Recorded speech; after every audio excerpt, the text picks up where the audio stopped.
Hello. അപ്പോൾ ഇന്ന് നമുക്ക് കായ വറുത്തതാണ് നമ്മൾ ചെയ്യാൻ പോകുന്നത്. അതുകൊണ്ട് നമുക്ക് ആദ്യം കയ്യിൽ ഇത്തിരി എണ്ണയൊക്കെ തേച്ച് എന്നിട്ട് നമുക്ക് ഈ കായ പൊളിച്ച് വെള്ളത്തിലിടണം കേട്ടോ. അപ്പോൾ ഇതിൻ്റെ കറി ഉണ്ടെങ്കിൽ കറിയും പോവും. പിന്നെ അതിനകത്തേക്ക് ഇത്തിരി മഞ്ഞൾപ്പൊടിയും കൂടി ഇട്ട് കൊടുക്കുമ്പോൾ ഇത്തിരി കളറും കിട്ടും. നമ്മൾ വേറെ കളറുകളൊന്നും ആഡ് ചെയ്യുന്നില്ല.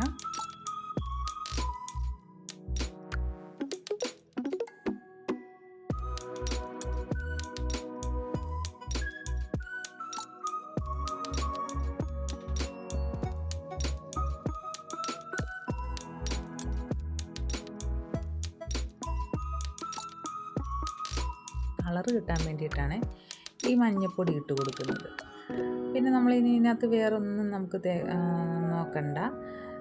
അതായത് വെള്ളത്തിനകത്തേക്കാണ് ഇടുന്നത്. അപ്പം വെള്ള നനവോട് കൂടി നമ്മളെടുത്ത് ഒരിക്കലും അരിഞ്ഞ് ഡയറക്റ്റ് എണ്ണയിലേക്ക് ഇടരുത്. എണ്ണ ഇങ്ങനെ പൊട്ടിത്തെറിക്കും കേട്ടോ.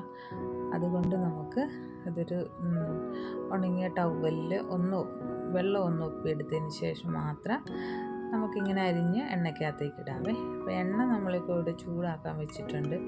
ഏകദേശം എണ്ണ ചൂടായിട്ടുണ്ട്. അപ്പോൾ നമുക്കിത് എൻ്റെ 2-3 ഇട്ട് കൊടുത്ത് നമ്മുടെ എണ്ണയുടെ ചൂടൊക്കെ ഒന്ന് നോക്കി വെച്ച് നമുക്കിതിങ്ങനെ അരിഞ്ഞിട്ട് കൊടുക്കാമേ. അപ്പോൾ ഇത് അരിഞ്ഞിട്ട് കൊടുക്കുന്നതിനോടൊപ്പം തന്നെ ഇതിനകത്തേക്ക് ഉപ്പ് പിടിക്കണമല്ലോ. ഉപ്പ് പിടിക്കാൻ വേണ്ടി നമ്മളൊരു പാത്രത്തിലേക്ക് ഇത്തിരി ഉപ്പ് പൊടി എടുക്കുക. അതൊന്ന് കലക്കിയിട്ട് ഈ എണ്ണയ്ക്കകത്തേക്ക് ഒഴിച്ചു കൊടുക്കുന്നുണ്ട് കേട്ടോ. അങ്ങനെ ഒഴിക്കുമ്പോൾ എന്ന് വെച്ച് കഴിഞ്ഞാൽ അത് പ്രശ്നമില്ല. നമ്മൾ ഡയറക്റ്റ് ഇങ്ങനെ നമ്മുടെ കയ്യിൽ നിന്നൊക്കെ വെള്ളം വീഴുന്ന ആ ഒരു പരുവത്തിൽ നമ്മൾ അരിഞ്ഞു കഴിഞ്ഞാൽ നമുക്കത് ബുദ്ധിമുട്ടാവുമേ. കാരണം കയ്യിൽ എണ്ണ പൊട്ടിത്തെറിക്കും. അപ്പം അങ്ങനെയുള്ള പണികൾക്കൊന്നും ആരും നിൽക്കരുത്.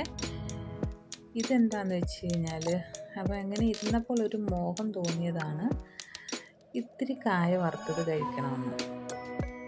പിന്നെ കുട്ടികൾക്കൊക്കെ നന്നായിട്ട് ഇഷ്ടപ്പെടും കേട്ടോ. എപ്പോഴും ഇങ്ങനെ കടിച്ചു മുറിച്ചൊക്കെ തിന്നുകൊണ്ടിരിക്കുന്ന കുട്ടികളാണെങ്കിൽ അവർക്കൊക്കെ ഇങ്ങനെ ഉണ്ടാക്കി വെച്ച് കൊടുക്കാവുന്നതാണ്.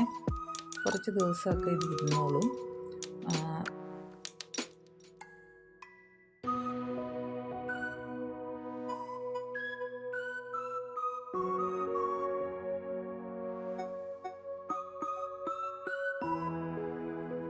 അതുകൊണ്ട് നമ്മൾ എന്താണെന്ന് വെച്ച് കഴിഞ്ഞാൽ ഇതിനെ നമ്മൾ വറുത്ത് കോരാൻ പോവാണ്. അത്യാവശ്യം വെന്ത് വരുമ്പം തന്നെ, അതായത് ഇങ്ങനെ നമ്മളിങ്ങനെ കോരുമ്പം തന്നെ നമുക്കിങ്ങനെ കിലുകിലാന്ന് സൗണ്ട് കേൾക്കണം. ആ സൗണ്ട് കേട്ട് കഴിഞ്ഞാൽ പിന്നെ നമുക്കിത് എണ്ണയ്ക്കകത്തുനിന്ന് കോരിയെടുക്കാം. അപ്പോൾ എല്ലാവരും ഇതുപോലെ വീട്ടിലൊക്കെ ഇരിക്കുമ്പോൾ ഇങ്ങനെയുള്ള കാര്യങ്ങളൊക്കെ ചെയ്ത്, അതായത് ഏറ്റവും കൂടുതൽ നമ്മൾ നമ്മുടെ വീട്ടിലുണ്ടാക്കുന്ന സാധനങ്ങൾ കുട്ടികൾക്ക് കൊടുക്കുന്നതാണ് നല്ല.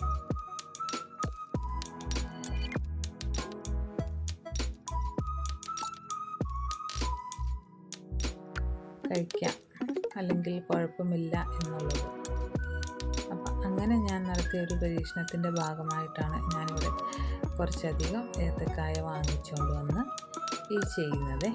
അപ്പോൾ നിങ്ങൾക്ക് ഈ വീഡിയോ ഉപകാരപ്രദമായി എന്ന് തോന്നിയാൽ ഒന്ന് ലൈക്ക് ചെയ്യാനും അതുപോലെ തന്നെ ഷെയർ ചെയ്യാനും നമ്മുടെ ചാനലൊന്ന് സബ്സ്ക്രൈബ് ചെയ്യാനും മറക്കരുത് കേട്ടോ.